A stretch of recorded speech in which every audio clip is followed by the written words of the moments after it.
GEMA Handicap et IFPAS, c'est un parcours de formation qualifiante, donc fondé sur un certain nombre d'heures de formation dispensées par l'IFPAS pour permettre à des personnes d'exercer des métiers dans l'assurance. J'ai connu le dispositif GEMA Handicap en cherchant sur Internet ce qui se faisait en fait en termes de réadaptation professionnelle. Puisque j'ai eu un accident de travail et il fallait que je change de métier. Donc en trouvant sur Internet, donc je suis tombé sur le GEMA, le site du GEMA Handicap. J'ai connu le S'occuper par le biais de TH Conseil.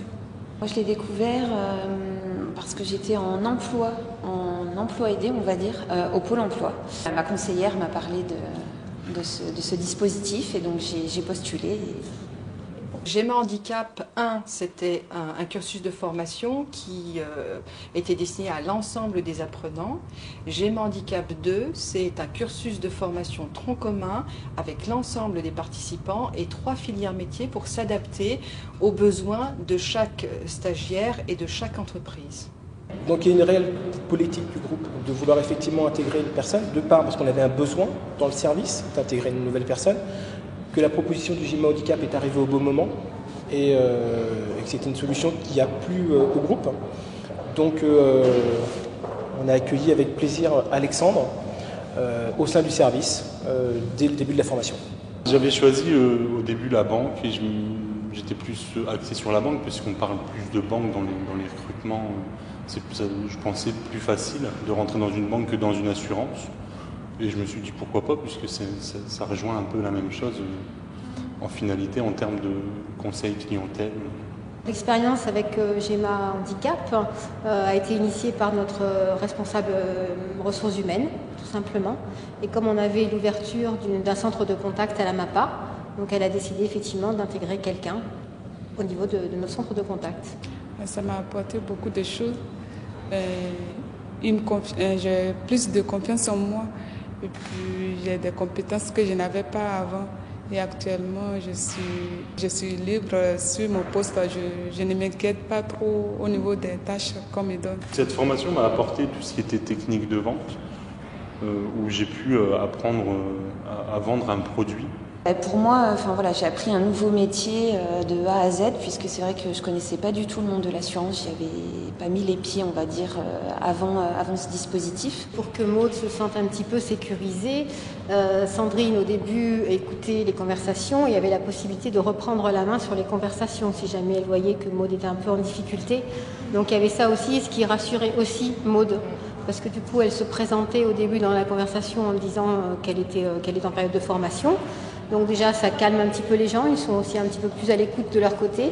Et puis, elle savait que si jamais il y avait un souci, Sandrine, sa tutrice, pouvait reprendre la communication. Donc du coup, rassurée. Alors il y a un autre accompagnement qui n'est pas celui de l'IFPAS, mais qui est également très important pour le public des personnes handicapées.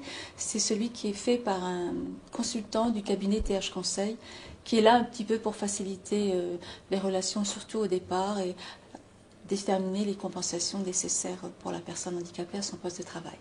Alors, pour intégrer intégrer Alexandre, il y a eu 2 dispositifs qui ont été mis en place.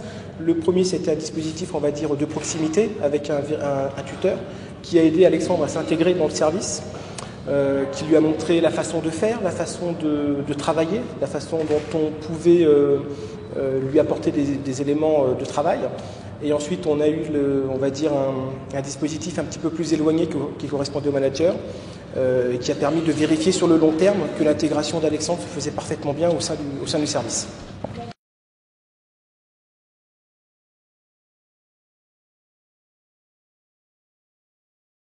Mais moi, à titre personnel, c'est que du bonheur. Enfin, je me dis, c'est de l'investissement avec une vraie réussite et puis quelqu'un qui avait vraiment envie, quoi. Et ça, moi, je trouvais que c'était vraiment que du bonheur. Voilà. Donc, j'espère que ça va se renouveler, ces choses-là. On m'a proposé un contrat que j'ai accepté. J'ai pu m'intégrer, m'épanouir et que je pense que les sacrifices du début ont été bien. Aujourd'hui, je suis très contente parce qu'à la fin de ma formation, je suis recrutée en Natixis Assurance Banque Populaire. Aujourd'hui, j'occupe le poste de gestionnaire médico-administratif. Un bilan forcément positif de cette expérience dans la mesure où Alexandre reste chez nous. On lui a proposé un poste en CDI. Alexandre, par sa volonté de vouloir s'intégrer, a montré aussi beaucoup de courage et de courage intellectuel pour pouvoir changer comme ça de tout au tout de son passé. C'est pas facile de changer comme ça du jour au lendemain son métier. Et donc il y a forcément un retour qui peut être que positif. On l'a vu arriver, on l'a vu évoluer, on voit maintenant ce qu'il est capable de faire et ce qu'il est encore capable de donner. Il n'est qu'au début, même si on l'a embauché en CDI à l'heure actuelle, il n'est qu'au début de sa formation, on va dire. Il n'a pas fini d'apprendre, mais globalement, on est plutôt très satisfait d'Alexandre et de cette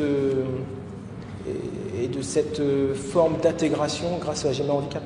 Aujourd'hui, j'ai été embauché en tant que gestionnaire sinistre automatériel chez Monceau Assurance, où je m'occupe aussi des partenariats en collaboration avec ma responsable.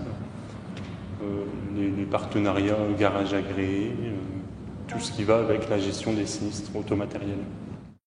L'IFPAS a répondu donc aux attentes des mutuelles et des stagiaires qui souhaitaient avoir une formation la plus proche de leurs besoins de connaissances pour exercer leur métier.